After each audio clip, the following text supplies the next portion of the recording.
So welcome guys to the invisible guru. आज हम बात करेंगे part 4 of partnership final account के बारे में, जहां पर हमने सीखना है सारे एडजस्टमेंट जो होते हैं। आपको पता होगा आपने 11th में एडजस्टमेंट्स किए होंगे। उन सारे एडजस्टमेंट जो इंपॉर्टेंट है उनके दो इफेक्ट्स क्या होते हैं, ठीक है, उसके बारे में जनरल डिस्कशन करेंगे। हमने part 1, part 2, part 3 I hope so आपने कवर कर लिया है। पार्ट 4 जो अपना फाइनल पार्ट होगा, इसके बाद फिर हम सम्स को सॉल्व करेंगे, ठीक है। तो 4 पार्ट का एक्सप्लेनेशन होगा, उसके बाद हम सम्स को सॉल्व करेंगे। सम्स भी मैं आपके लिए अपलोड करूंगा, एग्जाम्पल्स भी है, ठीक है, एग्जाम्पल वगैरह भी करेंगे नेक्स्ट वीडियो में। उसके बाद हम सम्स भी करेंगे जो आपके 12th स्टैंडर्ड के महाराष्ट्र बोर्ड के सिलेबस का है, ठीक है। सम्स हम अपने तरीके से सॉल्व करेंगे कि बच्चों को एक आसान टेक्निक से वो सम समझ में आ जाए। तो हम स्टार्ट करते हैं अपना पार्ट 4, जहाँ पर आज हम सीखेंगे effects of all the adjustments. जब मैं यहाँ पे ऑल द एडजस्टमेंट बोलता हूँ तो मैंने मैक्सिमम वो सारे एडजस्टमेंट कवर किए हैं, कुछ 16-17 एडजस्टमेंट से जो एग्जाम पॉइंट ऑफ व्यू से आते हैं या उनके रिपीट होने के चांसेस होते हैं, और ये आपको आगे भी जब आप 12th के बाद कोई कोर्स परस्यू करते हैं तो अकाउंट्स में आपको काम हो जाएंगे, ठीक है। तो स्टार्ट करते हैं सबसे पहले एडजस्टमेंट से, जो कि होता है कंपल्सरीली क्लोजिंग स्टॉक, जो आपको कोई भी सम में आएगा ही आएगा। तो क्लोजिंग स्टॉक के दो इफेक्ट होते हैं। आपके ट्रेडिंग पार्ट 3 वाले वीडियो में आपको बताया गया था क्लोजिंग स्टॉक जो है वो ट्रेडिंग के क्रेडिट में लिखा जाता है, और उसी वीडियो में आपको बैलेंस शीट पता था, ये भी बताया गया था कि स्टॉक जो है वो करंट एसेट है। तो अगर आपने पार्ट 3 ध्यान से देखा होगा तो आपको पता होगा क्लोजिंग स्टॉक के दो इफेक्ट होंगे। पहले तो आप उसको ट्रेडिंग के क्रेडिट में लिखेंगे, दूसरा आप उसको बैलेंस शीट के एसेट में लिखेंगे। आप कोई पूछेगा सर लिखेंगे कैसे, तो उसके लिए आपको फर्दर वीडियोस को रेफर करना पड़ेगा, जहाँ पर हम आपको एक एक सम सॉल्व करके बताने वाले हैं, ठीक है। सेकेंड एडजस्टमेंट देखते हैं। सेकेंड एडजस्टमेंट है आउटस्टैंडिंग एक्सपेंसेस का। क्या मतलब है इनका कि भाई कंपनी का कोई खर्चा करना बाकी है, कंपनी का अभी किसी को पैसा देना बाकी है, आउटस्टैंडिंग खर्चे हैं ये। तो सबसे पहला देखो, अगर जाहिर सी बात है मैंने आपको 1000 रुपया दिया है, 200 रुपया और देना है, तो टोटल 1200 रुपया हो रहा है ना, तो खर्चा बढ़ ही रहा है। इसीलिए सबसे पहला क्या होगा, add to the particular expense.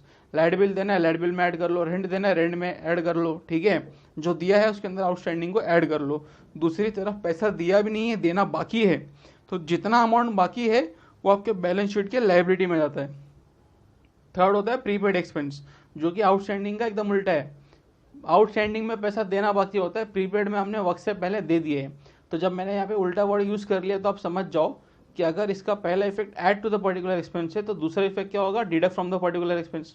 उसी तरीके से अगर ये बैलेंस शीट के लायबिलिटी में था तो पैसा देना बाकी था, तो यहाँ पे तो मैंने वक्त से पहला पैसा दे दिया है, अब वो मेरे लिए मेरा असेट बन जाएगा।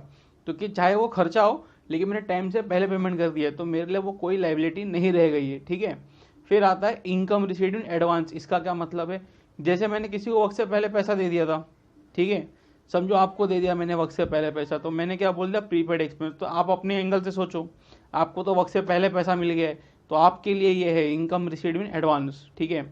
आप इस तरीके से याद कर सकते हैं कि अभी भी एडवांस प्रीपेड ये वर्ड आएगा ना, तो आपको याद रखना है माइनस, ठीक है, या डिडक्ट। तो देखिए पहले इफेक्ट क्या है, deduct from the particular expense या पर्टिकुलर इनकम, ठीक है। तो जैसे प्रीपेड एक्सपेंस था, आपने एक्सपेंस से माइनस कर लिया, ये प्री रिसीव्ड इनकम है, इसको इनकम से माइनस कर लो। दूसरी तरफ तो अगर किसी ने आपको एडवांस में पैसा दे दिया है तो वो पैसा शायद आप उसको वापस भी करना पड़ जाए, या अभी तक वो पैसा आपके नाम पे तो ओरिजिनली आया नहीं है, इसीलिए आप उसे कहाँ लिखेंगे, लायबिलिटी में लिखेंगे, ठीक है। फिर आता है फिफ्थ वाला, इनकम रिसीवेबल। ध्यान से पढ़िए, इनकम रिसीव नहीं लिखा है, रिसीवेबल लिखा है। तो रिसीवेबल का क्या मतलब, पैसा मिला नहीं है, पैसा मिलने वाला है। तो जैसे खर्चा किया नहीं था, खर्चा करने वाले थे, बाकी था पैसा देना, तो ऐड कर लिया, इसको आउटस्टैंडिंग इनकम भी बोलते हैं। तो जैसे आउटस्टैंडिंग एक्सपेंस को ऐड किया था, वैसे आउटस्टैंडिंग इनकम को भी क्या करेंगे, ऐड टू इनकम कर लेंगे। और दूसरी तरफ पैसा आने ही वाला है ना, कर्जा तो नहीं आपके ऊपर, उल्टा आपको पैसा मिलेगा, तो आप कहाँ लिखेंगे, बैलेंस शीट के असेट्स में। I hope so it is clear. फिर आता है बैड डेब्ट्स, ठीक है, इसमें एडिशनल और न्यू बैड डेब्ट्स, जो मेन इसका कॉन्सेप्ट है, जो सब में आता है। तो सबसे पहले तो आपको ये जो रेड कॉलम में आप देख रहे हैं ना, प्रॉफिट एंड लॉस अकाउंट, ये 4 चीजें आपको याद रखना बहुत जरूरी है। अगर आप 12th स्टैंडर्ड जो है सम्स कर रहे हैं 12th स्टैंडर्ड के, तो 4 चीजें तो आपको आनी चाहिए ही चाहिए। इसको आप याद कर सकते हैं अभी के अभी की, भाई सबसे पहला बैड डेब्ट्स होगा, उसमें क्या कर लो, न्यू वाली सब चीजें ऐड कर लो, ओल्ड वाली हटा दो। हम कैसे करते हैं, लाइफ में कोई नया आ जाता उसको रख लेते, पुराने वाले को हटाते थे, बस वही करना है यहाँ पे भी। बैड डेब्ट्स में न्यू आरडीडी और न्यू बैड डेब्ट्स ऐड कर लो, ओल्ड वाले को बोल दो टाटा बाय बाय, ठीक है। तो जो न्यू बैड डेब्ट्स होगा, वो जो ओल्ड बैड डेब्ट है ना ऊपर बैड डेब्ट्स वाला, ये ओल्ड बैड डेब्ट्स है, इसमें हम क्या कर देंगे, ऐड कर देंगे। लेकिन जहाँ कोई चीज़ बढ़ेगी वहाँ पे कोई चीज़ कम भी होगी। तो दूसरा जो इफेक्ट है वो है deduct from the sundry debtors. आप ही मुझे बताओ, आप मेरे कस्टमर, आप मुझे 10,000 रुपये देने वाले थे, किसी कारण अब आप मुझे 500 रुपया नहीं दोगे, ठीक है, इंसॉल्वेंसी हो गई आपकी, आप मुझे 500 रुपया नहीं देने वाले हो, तो मेरे तो कस्टमर की वैल्यू 9,500 हो गई, 10,000 से सीधा कितनी हो गई 9,500, 500 रुपया कम हो गया मेरा, तो मेरे डेटर्स का वैल्यू कम हो जाएगा। इसीलिए इसकी दूसरी इफेक्ट क्या होती है, माइनस फ्रॉम डेटर्स, ठीक है। नेक्स्ट आता है प्रोविजन फॉर डाउटफुल डेट। इसके और पहले वाले एडजस्टमेंट के जो एडजस्टमेंट था उसके इफेक्ट दोनों ही सेम है। यहाँ पे क्या लिखा है, add to the bad debts in profit and loss account, ठीक है। ये देखो यहाँ पे लिखा है न्यू बैड डेब्ट्स के ऊपर क्या लिखा हुआ है, न्यू आरडीडी, सेम इफेक्ट हो गया, वही यहाँ पे लिखना था। फिर यहाँ पे देखो क्या लिखा है, डिडक्ट फ्रॉम सन्ड्री डेटर, यहाँ पे भी क्या लिखा है, डिडक्ट फ्रॉम सन्ड्री डेटर्स, ठीक है, सेम इफेक्ट। फिर आता है reserve for discount on debtors, effect same है, ठीक है, इफेक्ट सेम है, लेकिन इसको वो प्रॉफिट और 4 चीजें मैंने बताई ना, ये वाली इसमें नहीं लिखना, ये बैड डेब्ट्स है, इसका डिस्काउंट से लेना देना नहीं, ये बैड डेब्ट्स है, ये सामने वाले ने पैसा डुबाया आपका, और यहाँ पे आप सामने वाले को डिस्काउंट दे रहे हो। लिखेंगे तो प्रॉफिट एंड लॉस के डेबिट में ही, लेकिन गलती से भी इसको 4 चीजें ऐड नहीं कर देना, ठीक है। और दूसरी तरफ होता है deduct from the sundry debtor, वही बात हो गई, आप मेरे कस्टमर, आप 10,000 देने वाले हो, मैंने आपको 500 डिस्काउंट दे रहा हूँ, कस्टमर की वैल्यू कितनी हो गई 9,500, कम हो गया कस्टमर का वैल्यू, राइट।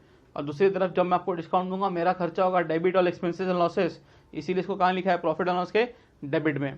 नेक्स्ट आता है डेप्रिसिएशन, जो कि एग्जाम पॉइंट ऑफ व्यू से 100% गारंटीड एडजस्टमेंट है। डेप्रिसिएशन मतलब किसी भी फिक्स एसेट की वैल्यू कम हो जाना। क्यों कम होगा, उसके कई कारण हो सकते हैं, राइट। उसके वेयर एंड टेयर की वजह से, या ऐसे बहुत सारे कारण है जिसकी वजह से यूज कर रहे हैं हम एसेट को, आउट ऑफ फैशन हो गया, मार्केट के ट्रेंड से बाहर हो गया, तो उसकी वैल्यू कम हो जा रही है, ठीक है। अब कम हो जा रही मतलब 10 लाख का एसेट है, उसकी वैल्यू 50,000 कम हो गई, कितना बचा, 9.5 लाख रुपया, कमी तो हुआ बराबर, और मेरा नुकसान भी हो गया इसमें 50,000 का। तो पहले इफेक्ट तो वही भाई साहब, profit and loss account debit side. दूसरा deduct from fix asset from balance sheet, balance sheet से इसको माइनस करेंगे तो किस एसेट की कीमत कम हो चुकी है। फिर ये 10 वाला एडजस्टमेंट बहुत इंपॉर्टेंट, 12 स्टैंडर्ड के introduction to partnership final account का बहुत important adjustment. Interest on capital, company start हुई, बिजनेसमैन ने पैसा लगाया, तो जो पैसा उसने लगाया वो कंपनी से क्या वसूल करेगा, इंटरेस्ट वसूल करेगा, इंटरेस्ट। तो पहला इफेक्ट देखो, कंपनी के एंगल से सोचना, पार्टनर के एंगल से नहीं, कंपनी का तो ब्याज जाएगा हर साल पार्टनर को, तो कंपनी ने क्या कर दिया, डेबिट और expenses and losses profit and loss के डेबिट में दिखा दिया। और दूसरा वो क्या करेगा, जैसे आपको देखो पार्ट 1 और पार्ट 2 के वीडियो में आपको कैपिटल फ्लक्चुएटिंग मेथड और फिक्स मेथड के बारे में बताया गया, राइट। तो आप इसको पार्टनर कैपिटल अकाउंट में भी लिख सकते हो, पार्टनर करंट में भी लिख सकते हो, डिपेंड करता है कि मेथड कौन सा यूज करते हैं, ठीक है। इंटरेस्ट ऑन कैपिटल आपको कंपनी के एंगल से सोचना है, लेकिन जब इंटरेस्ट ऑन ड्राइंग आता है यहाँ पे भी कंपनी के एंगल से सोचो। पार्टनर ने कंपनी से पैसे निकाल लिए अपने पर्सनल काम के लिए, तो जब पार्टनर पैसा दे रहा है तो इंटरेस्ट दे रहा है बराबर, इंटरेस्ट ऑन कैपिटल।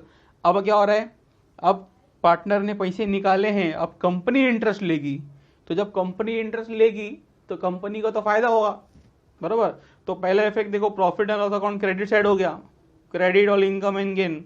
और दूसरा जो है, जो अपने फॉर्मेट पढ़ा होगा पार्ट 1 पार्ट 2 वाले वीडियो में, तो पार्टनर कैपिटल अकाउंट या करंट अकाउंट के डेबिट साइड में लिखना होता है, ठीक है। इसके शॉर्टकट्स भी जो है उस वीडियो में मेंशन किए गए, आप देख सकते हैं। फिर तीसरा जो इंटरेस्ट है, इंटरेस्ट ऑन लोन टेकन, जाहिर सी बात है, लोन लोगे, कर्जा लोगे, ब्याज भरना पड़ेगा भाई साहब। पहला इफेक्ट, ब्याज भरोगे, आपका तो खर्चा होने ही वाला है, profit and loss account debit side में लिख दिया, खर्चे दिखा दिया आपने। दूसरी तरफ 10 लाख का लोन लिए थे, लाख रुपए का ब्याज लग गया, टोटल कितना हुआ 11 लाख रुपया, लोन बढ़ गया, तो add to the loan taken on balance sheet liability side, simple, ठीक है। फिर next, interest on loan given और इन्वेस्टमेंट, यहां पर आपने लोन लिया था और यहां पर आपने लोन दिया है। अब इमेजिन कर लो, मैं कंपनी हूं, मैं आपको लोन दे रहा हूं, तो जब आपको लोन दे रहा हूं तो मैं आपसे इंटरेस्ट वसूल करूंगा, या मैंने कहीं पे पैसा इन्वेस्ट किया है तो मुझे वहां से इंटरेस्ट मिलेगा, तो भाई साहब मेरा तो फायदा हो रहा है। डेबिट और एक्सपेंस एंड लॉस, क्रेडिट और इनकम एंड गेन, तो पहले इफेक्ट क्या हुआ, प्रॉफिट एंड लॉस क्रेडिट। दूसरी तरफ पैसा ही मिलेगा ना, 10 लाख का इन्वेस्टमेंट है, 2 लाख रुपए रिटर्न आ रहा है, इन्वेस्टमेंट की वैल्यू बढ़ के 12 लाख हो गई, इन्वेस्टमेंट बढ़ गया, तो दूसरा इफेक्ट है बैलेंस शीट का असेट, जहाँ पे हम इन्वेस्टमेंट में इस इंटरेस्ट को ऐड कर लेंगे, ठीक है। 12 नंबर है गुड डिस्ट्रॉयड बाय फायर, ये भी एग्जाम पॉइंट ऑफ व्यू से काफी इंपॉर्टेंट है, लेकिन इसमें 2 भाग होते हैं, उसको समझ लो आप। गुड डिस्ट्रॉयड बाय फायर में या तो आपने उसका इंश्योरेंस करवाया होगा जो माल जल गया, या तो आपने उसका इंश्योरेंस नहीं करवाया होगा, ठीक है। पहले बी वाले की बात करते हैं कि अनइंश्योर्ड गुड्स। अब अगर आपने उसका इंश्योरेंस नहीं करवाया, 5,000 का माल था, गोडाउन में आग लग गई या किसी भी कारण माल चला गया, नुकसान हो गया 5,000 का, तो आपको याद रहेगा, तो पिछली वीडियो में मैंने कहा था जब भी गुड्स जाएगा तो ट्रेडिंग के क्रेडिट में लिखते हैं, और गुड्स जाने से आपका नुकसान हो रहा है, ठीक है। तो पहला इफेक्ट देखो, प्रॉफिट एंड लॉस के डेबिट साइड में आपने डेबिट में नुकसान दिखा दिया, और गुड्स भी चला गया, तो कहाँ लिख दिया, ट्रेडिंग के क्रेडिट में। भाई साहब 5,000 का नुकसान हो गया, ठीक है। लेकिन कुछ समझदार बिजनेसमैन भी होते हैं जिन्होंने क्या किया था, गुड्स का इंश्योरेंस करवा लिया था। तो इमेजिन कर लो 5,000 का गुड्स से उन्होंने इंश्योरेंस करवाया हुआ था, माल हो गया चोरी या माल हो गया आग लगी उसके अंदर, ठीक है, या किसी कारण से डिस्ट्रॉय हो गया। अब 5,000 में कंपनी क्या बोली, 4,000 देंगे आपको, ठीक है। तो 4,000 अगर मिलेगा तो आप इमेजिन कीजिए 5,000 का माल जल गया, कंपनी 4 देगी, आपका नुकसान हुआ कितने का, 1,000 का। तो इसमें 3 भाग हो गए, 5,000, 4,000, 1,000। इसी वजह से इसके 3 इफेक्ट हो जाएंगे, ठीक है। सबसे पहला इफेक्ट है ट्रेडिंग में, माल जल गया कितने का, 5,000 का, 5,000 लिख दो। प्रॉफिट एंड लॉस का डेबिट इसका दूसरा इफेक्ट है, भाई 1,000 रुपये का नुकसान भी तो हो गया, उसको वहाँ लिख दो प्रॉफिट एंड लॉस के डेबिट में। फिर आता है बैलेंस शीट का असेट, 4,000 मिलने भी तो वाला है, कंपनी तुम्हें पैसा देगी, इंश्योरेंस कंपनी, वो 4,000 तुम्हें मिलेगा, तो तुम उसको कहाँ लिख दोगे, बैलेंस शीट के असेट साइड में। Very important adjustment, so you have to pay attention for that, right. Next, goods stolen और loss by natural calamity, similar है, ठीक है। जो आपको फायर है ना, अब आग लग जाए, ठीक है, अग्नि देवता ले जाए या धरती माता उठा ले, इफेक्ट तो ये सेम होगा। सबसे पहला प्रॉफिट एंड लॉस डेबिट, आपका नुकसान तो बनता है, हो गया नुकसान आपका, और दूसरी तरफ ट्रेडिंग के क्रेडिट में जाएगा। याद रखना है आपको, पिछली वीडियो में कहा था मैंने कि भाई गुड्स जाएगा तो ट्रेडिंग के क्रेडिट में लिखेंगे, ठीक है। फिर good distributed as free sample, लगभग सिमिलर एडजस्टमेंट। यहाँ पे क्या हुआ, धरती माता ले गई, ठीक है, या चोरी हो गया किसी भी कारण से। यहाँ पे भी क्या हुआ, चोरी तो नहीं हो रही है पर माल तो जा रहा है। Good distributed as free sample मतलब रोड पे खड़े होकर आप अपने प्रोडक्ट के छोटे वर्जन को लोगों को फ्री में बांट रहे हो, ठीक है। एक तरीके से आप क्या करवा रहे हो, एडवर्टाइजमेंट। अब एडवर्टाइजमेंट तो आपका खर्चा ही है, डेबिट और एक्सपेंस। तो पहला इफेक्ट तो प्रॉफिट और उसका डेबिट हो गया। दूसरी तरफ मैंने क्या कहा, गुड्स जब भी जाए तो उसको कहाँ लिखना है, उसको लिखना है ट्रेडिंग के क्रेडिट साइड में। सारे वीडियोस को अगर आप part 1, part 2, part 3, part 4 line से देखेंगे आपको सब समझ में आ जाएगा, गारंटी है इस चीज़ की।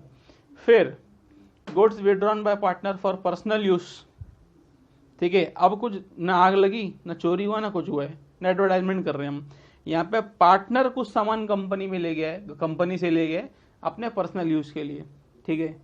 आपको तो क्या सीखना है, आपको क्या देखना है, गुड्स बाहर जाएगा तो मैं उठा के कहाँ लिख दूंगा, ट्रेडिंग के क्रेडिट में, तो लिख दिया भाई, ट्रेडिंग के क्रेडिट हैंड में लिख दिया। लेकिन दूसरी तरफ पर्सनल यूज का मतलब ड्राइंग होता है, ठीक है। पार्ट 2 और पार्ट 3 की वीडियो में इसका डिस्कशन दिया गया है। ड्राइंग जो होता है वो पार्टनर कैपिटल या करंट अकाउंट के डेबिट साइड में लिखा जाता है। वहाँ पे आपको मैंने शॉर्टकट भी दिया था, D for drawing, D for debit, ठीक है। डिपेंड करता है मेथड कौन सा है, तो या तो इसको पार्टनर कैपिटल या तो करंट अकाउंट के डेबिट साइड में लिखा जाएगा, तो ये ड्राइंग है। नेक्स्ट आता है अनरिकॉर्डेड परचेज या सेल्स। तो क्या होता है ये अनरिकॉर्डेड, भाई साहब ऐसे कैसे अनरिकॉर्डेड, अरे कई बार आपने माल खरीदा और लिखना भूल गए या नहीं लिखा या स्किप हो गया वो इन्वेंट्री को रिकॉर्ड करना, तो उसको अनरिकॉर्डेड परचेजेस बोलते हैं, ठीक है। तो क्या करें, माल जला दे, नहीं, क्यों जलाएंगे भाई, माल खरीदा है, किससे खरीदा, जिससे उधार लेकर आते हो हर बार, उस बंदे को क्या बोलते हैं, क्रेडिटर। तो पहले आप क्या करोगे, क्रेडिटर में ऐड कर दो, ठीक है। जितने का माल आपने खरीदा लेकिन रिकॉर्ड नहीं किया उसको क्रेडिटर में ऐड कर दो, और दूसरी तरफ परचेज में ऐड कर दो। दो इफेक्ट तो देना ही पड़ेगा, क्योंकि एक तो आपका परचेज बढ़ गया, ठीक है, और दूसरी तरफ आपके क्रेडिटर भी बढ़ जाएंगे, तो कि आपने जिससे माल खरीदा उसमें भी नहीं लिखा। इसी का उल्टा सेल्स है, आपने माल बेचा पर लिखना भूल गए, ठीक है।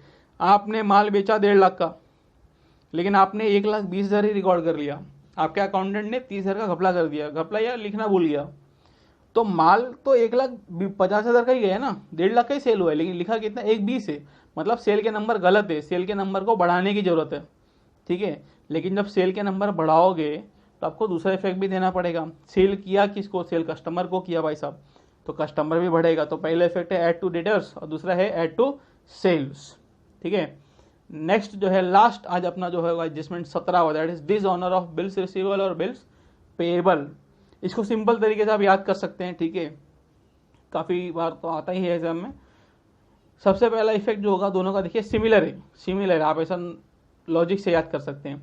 अगर डिसऑनर ऑफ बिल्स रिसीवेबल पढ़ रहे हो तो डिडक्ट फ्रॉम बिल्स रिसीवेबल, और डिसऑनर ऑफ बिल्स पेएबल है तो डिडक्ट फ्रॉम बिल्स पेएबल, ठीक है। पहला इफेक्ट दोनों का सेम है।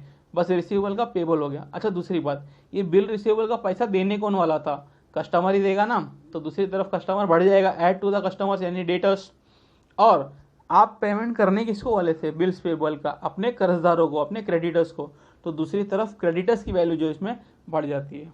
ठीक है, तो उम्मीद करता हूँ आपको सारे एडजस्टमेंट समझे होंगे। एडजस्टमेंट से रिलेटेड कोई भी डाउट्स आप अपने कमेंट सेक्शन में लिख सकते हैं, इसका रिप्लाई आपको ज़रूर मिलेगा।